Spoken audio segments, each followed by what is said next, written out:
And Like, Ohtani's a marketing machine, so it's honestly right.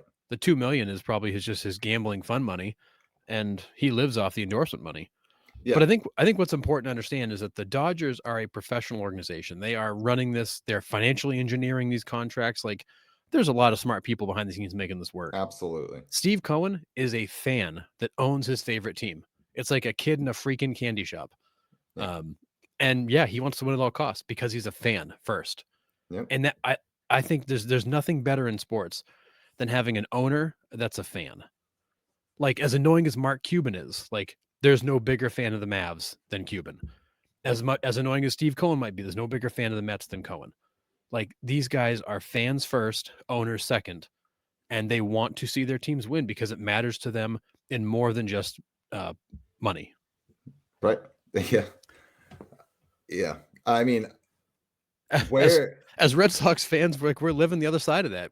It's a corporate it's ownership group that is just looking at the numbers, and they're running it like a business. And we had a brutal. good run when they were trying to establish the team, but they built up the value. They made their money, and now they're sitting back and cashing it out. And if that's their prerogative. Yeah. But as a fan, it sucks because those guys don't care if they win or lose. They're just managing the team.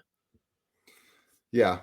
Like I said, I don't think the Mets are even close to No. being done. There are still so many key pieces left. I mean, you have a couple good outfielders still left. You have some infielders that can be signed. There's some great starting pitching out there.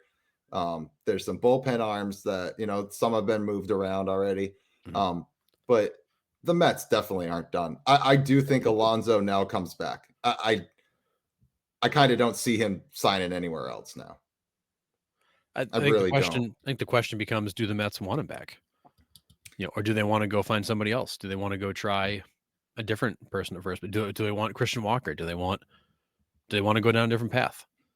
Yeah, and I think maybe the other side of the coin there is if another team comes in and just blows Right. the doors off Pete Alonso, he's going to sign there. But Yeah. he's kind of like Alex Bregman to me. I can't really picture him in another uniform.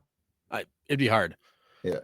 And So, yeah, I mean, I think we agree, John. I think Alonso coming back makes sense. I think he's an awesome fit for the Mariners, but you're right. They won't spend that kind of money on they have not historically spent that kind of money on players. They yeah. need to, but they haven't. Yeah.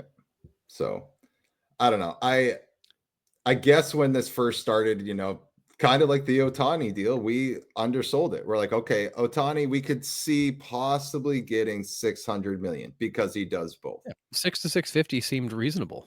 Right. And, they blow it off with 700. And same thing with Soto. We're like, okay, maybe 615 years. And that breaks it down to like 40, 40 a year, whatever. And he gets up to 765. It's I mean, just absolutely insane. there's no baseball justification for paying him 51 million bucks a year. Like there's no he's not he's when you look at comparable players of $51 million, he's not better than a comparable basket of guys that add up to that. Like No. this is not a talent thing. This is a for Cohen, this is a I need to put a flag in the ground and say I've got a franchise player. Yep. And I got to 1000%. overpay for that. Yep. So that being said, where do the teams that missed out on Juan Soto, where do they pivot from here? Where do they go? So we have Red Sox, Yankees, and Blue Jays. I mean, are the Blue Jays serious contenders for any free agents? And if they lose out of this free agent market, do they sell?